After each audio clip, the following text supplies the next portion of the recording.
day to you. Thank you for joining us again on Behind Me Media, and you are watching Real Estate Realities. And if you all have been watching us throughout, we are in discussion with Mr. Riaz and Mr. Varun, a well-seasoned real estate broker and a mortgage broker as well. So we are continuing our discussion with public questions and also current trends that are happening in the real estate industry. So if you're a home buyer, if you're looking to invest, if you're a seller, this is the program for you. Thank you, gentlemen, for taking the time to join me on this episode again. So I'm continuing from our previous segments as well. We spoke about, private mortgages and so on, the differences between going with a bank and a real estate agent or a mortgage broker. So to add on to that, some people have the question about, what are discounted rates and what are posted rates? So what is the difference between the two? So the posted rate is the one you see on the bank's website. They don't advertise a discounted rate. So when you go to the bank or any bank, you start negotiating or you start discussing the mortgage, they will start giving a certain discount from the posted rate. Right. So what happens is when you go to the bank for the pre-approval, they have a posted rate and they give a discount. And they hold the rate for 120 to 130 days. And if the posted rate drops because the economy is changing, the discount is guaranteed. So let's say, for example, right now the posted rate is 6% and you get a 2% discount, you get a 4% rate. Let's say, and your rates are locked in for 120 days. Let's say the bank kind of cutting rate and the bond yield started to come down. Now the post rate has dropped from 6 to 5.75. Now you're getting a 2% discount for 120 days. You're guaranteed the rate of 3.75. Okay. So that's the difference between the post rate and the discount rate. And don't ever judge your rate on what you see on the bank's website without talking to the mortgage broker or a bank representative, because you always get a discounted rate from what's on the website. So Varun, is that what is being also mentioned by prime minus? That goes on a fixed rate and a variable rate as well. It's a discount. It's a prime minus. The variable rate is mostly known as prime minus discount, but these discounts varies from lender to lender, time to time. And as a consumers, what they all want to negotiate is what the discount I can get from the posted rate, either on a prime or a fixed rate. Okay, so in the previous episode we spoke about people breaking their mortgages. So will they have to mind about the postal rate when they're breaking the mortgage? So when you take the fixed rate, you have to be prepared yourself for a penalty of breaking the fixed rate with the interest rate differential. Well, let's say they're going with the same lender. If they can stay with the same lender, they're selling the property or they're refinancing, they can avoid the penalty. So the penalty comes in when you leave the bank. When you leave the bank, not when you stay with the same bank. Okay. So Shonali, again, Varun can answer that because you came into that. When the client is having a mortgage, when he's selling that property and when he's buying another property, there's also another thing that the client can do, which is porting. Okay. So you can probably snip in a way. Can you explain a little bit about the porting? Okay. So porting, I honestly, as a layman, I don't know what porting is. You can just ask, can you explain a little bit about the porting and I'll walk in. Or you want to just you want me to take it from there? Yeah, please. So you brought up the question about what happens when you stay with the bank. There's another terminology called porting the mortgage. Let's say, for example, Shonali, you have a property A, you're with the TD bank, you buy a property B, that you want to move to another property, you purchased it. So let's say you have a really good rate on this mortgage. You can move the same rate from this property to another property. So you don't need to take the higher rate or you don't need to pay a penalty. As long as you qualify with the TD bank. You need to re-qualify, but if you qualify, your rate doesn't go up. You get the same rate. Let's get a little bit more technical on it. Let's say, for example, you have a $500,000 mortgage on a property A. Now you need a $700,000 mortgage on the property B. So you move the $500,000 from property A to property B, let's say at 1.99 interest rate that you had 5 years back. The extra $200,000 will have a new rate. However, the combined of both rates are significantly low than what the new rate you will get from another bank.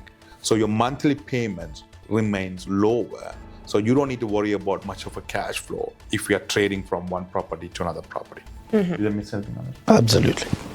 Okay, I think we can discuss about that later. Yeah, we believe can go that- into more detail. Yeah, a lot of people will have questions regarding that. It's very technical. Yeah, very technical. So what I wanted to know was the difference between a discounted rate and a Yeah. posted rate as well. So question for you, Mr. Riaz.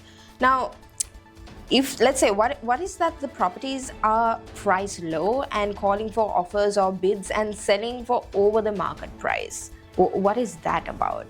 So this is a common thing that's happening in real estate in Canada and more so in GTA and Toronto, where homes are selling for over the asking price. Exactly. Okay? So now, for example, when I get a new client, the client comes and tells me, I need to have a look at a few homes and my budget is around 700,000. So when I send him 10 properties in the 700,000 mark, and then when we go and see those price houses, and when the houses get sold, they're selling for 850,000 or 900,000. And the client is basically, what's happening with these houses? Why are they selling so much? So I normally, when my clients ask for houses for the range of 700 to 800,000, what I send them is first, I send them what sold in the market 1 month ago. And what sold for 700,000. And what sold for 700,000, it shows sold for 700,000, asking price was 550,000. Now they start understanding asking price and sold price are two different things. Yes. Now what I explain to my clients is, there's one thing we have to understand, and as realtors we have a huge responsibility, and this is why people hire realtors to do their job and not go blindly on your own and buy properties. The biggest thing is, we are in the industry mainly not to buy or sell properties with our clients. We are in the industry to tell a client, this property is valued this much. We should be able to fearlessly say, this property, market value of this property is this much. It might be it may varies, but even in the industry there are few realtors who are reluctant to do that because they don't want to be wrong at the end of the day. But that defeating what the client wants. For instance, if we take this pen, let's say this pen value is $10. Maybe somebody will pay $11. Somebody might get it at $9. But still, the market value is 10. Okay.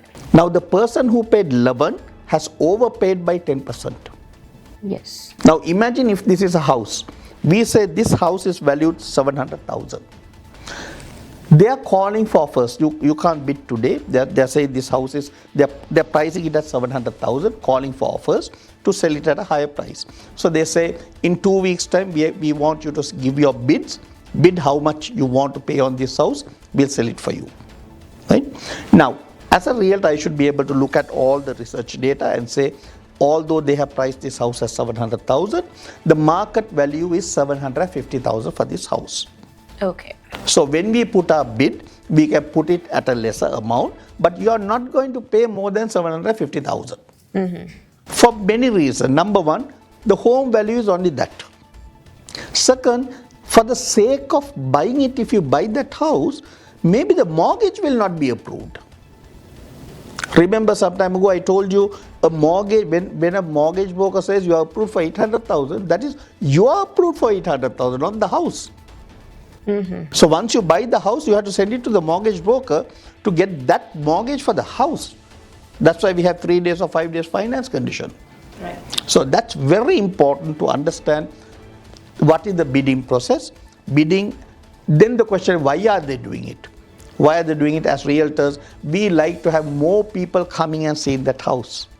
So when people do a research, houses under 800,000, this house shows up. Houses under 600,000, this house shows up. So you're going to have more traffic. Neighbors are going to say, wow, this house is showing well.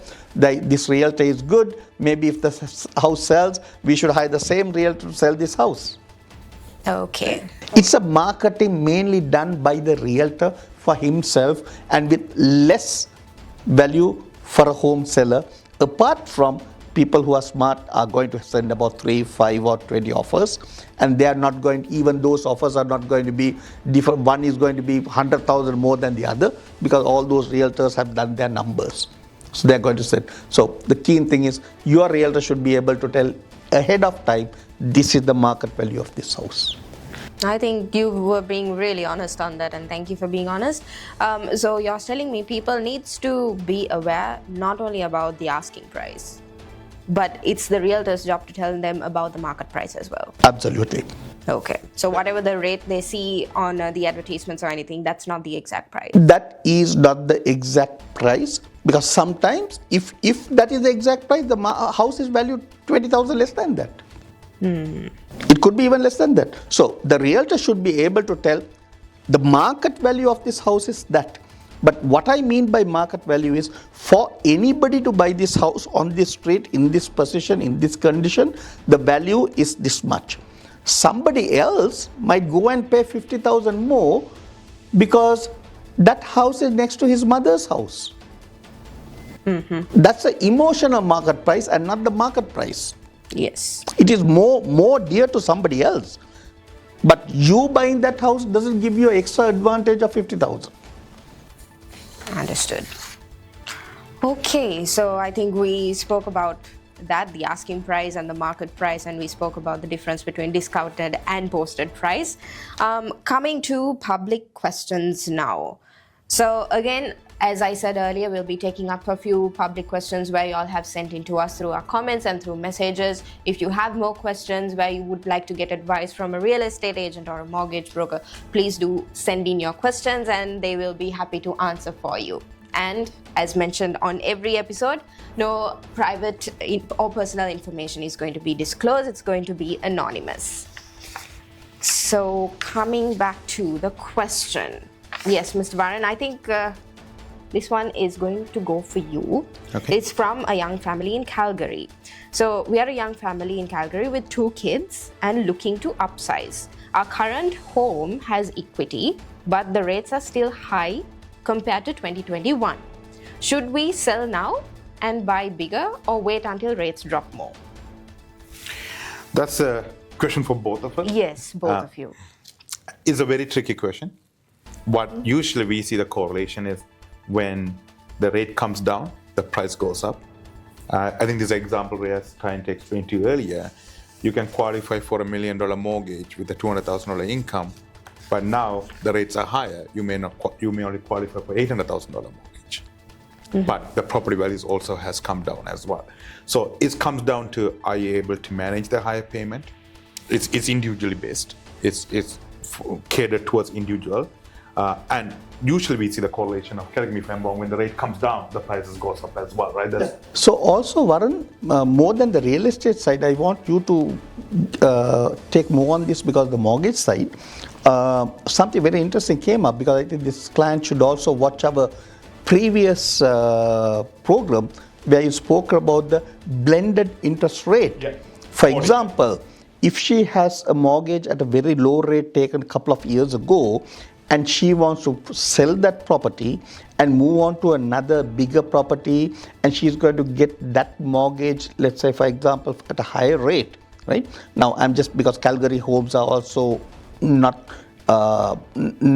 very expensive as Toronto and Vancouver. Let's say for example, she have bought that house for about 300,000 and now she wants to move into a house which is about 500,000. Now for example, her mortgage must be up by 150,000. So if she ports that mortgage, so that rate is going to be, for the first 300,000, it's going to be the 1.99 or whatever, and for the balance 150,000, it's a new rate blended together. I'll leave. And also the advantage of that is you are still taking advantage of the low prices with the low rate as well. So my suggestion to them will be, talk to the bank or talk to the mortgage agent and see if they can port or blend the mortgage with the same rate to keep the payments more affordable for them. Okay. On a real estate side, what I would say is, see, this market has been very funny, because the rates are going down, prices are beginning to go up, right? And there are not many people there are a lot of people who are wait and see, we'll wait and see, we'll wait and see, right? What's happening in this market is it's an extremely good market for people to move upwards. People who have bought townhomes, they want to move into a semi-detached home, ideal time. Semi-detached to detached homes, ideal.